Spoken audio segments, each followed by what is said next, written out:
Good morning, my lovelies. Most of us have a junk drawer in our house. Inside is a collection of random items, pieces of this and pieces of that, pencils, pens, paper, parts of furniture, odd tools, loose batteries, and other items that don't have a proper home. You throw them in the drawer because you don't know quite what to do with them, but you know that you don't want to throw them away. Of course, the plan is eventually to organize it, but the reality is that most of us never get around to organizing all that junk in that drawer. Unfortunately, many people treat the Bible this way. We accumulate random biblical knowledge in much the same way that we collect random stuff that we toss into the junk drawer. There are memorized verses, familiar Bible stories, well known characters, and scraps of sermons that we retain in our memory. However, we tend to leave this material unorganized in a junk drawer of our minds because we don't understand how it all fits together. We must understand that each book of the Bible fits into one larger unified story. They don't exist in isolation, and I would like to suggest to you that Jesus is the thread that knits the Old Testament together. If Jesus is the central figure of the whole story, that truth should cause you to read the Old Testament differently. While we might not find his name on the pages of the Old Testament, we can still find Jesus in every book of the Bible because it all points to him. If you leave out Jesus, then the Old Testament becomes isolated. Non-connected stories that do not have a historical goal that ties them together. Include Jesus, and now you have the thread that knits the whole Old Testament together, as well as the New Testament. How should the reality that all of the scriptures point ultimately to Christ shape the way we read the Old Testament?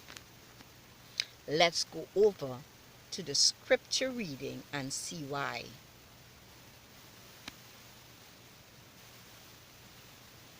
And the scripture reading is taken from Luke 24:13 to 27. And behold, two of them went the same day to the village called Emmaus, which was from Jerusalem about 80 furlongs.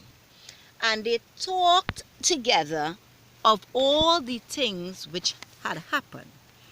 And it came to pass that while they communed together and reasoned, Jesus himself drew near and went with them. But their eyes were holden that they should not know him. And he said unto them, What manner of communication are these that you have one to another, as you walk and are sad?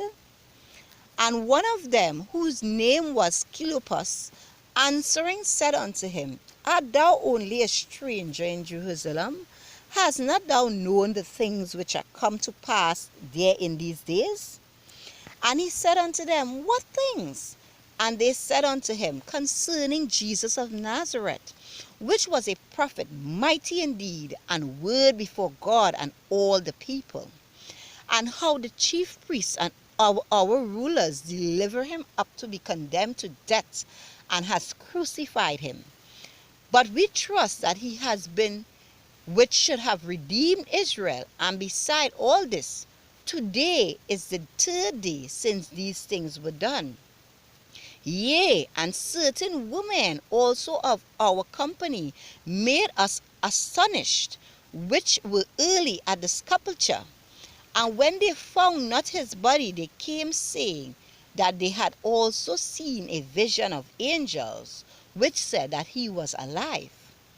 And certain of them which were with us went to the sepulchre, and found even so as the woman had said, but him they saw not.